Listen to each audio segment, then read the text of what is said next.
কে কে খাও এরকম সবজির ঝোল? দেখো আমরা তো খাই, আমাদের ভীষণ ভালো লাগে। তাই দেখো আজকে রান্না করছি সমস্ত সবজি দিয়ে একটা ঝোল।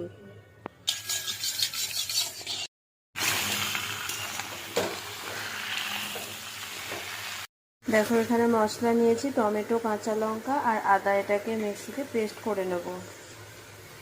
দেখো পেস্ট করে নিয়ে চলে এসেছি। দেখো এর মধ্যে কিছু গুঁড়ো মশলা দিলাম, যেমন জিরে, ধনে, নুন, হলুদ আর চিনি। এটা এবার সবজিটা একটু ভাজা হয়ে গেলে এটা দিয়ে দেবো। দেখো এখানে সবজিটা ভাজা হচ্ছে, সবজিটা আর একটু ভালো করে ভাজা হয়ে যায়, তারপরে আমি মশলাটা দিয়ে দেবো।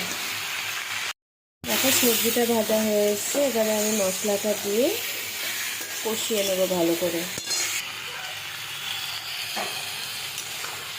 মশলা দিয়ে দিলাম।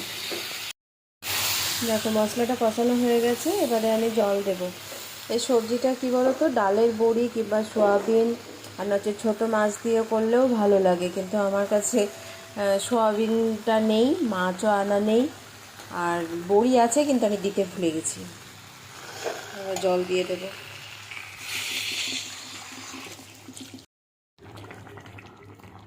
দেখো আমার সবজিটা হয়ে গেছে, এবার ধনেপাতা দিয়ে নামিয়ে দেবো।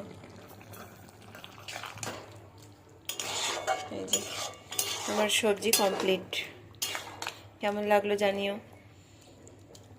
আবার আসবো পরের ভিডিওতে।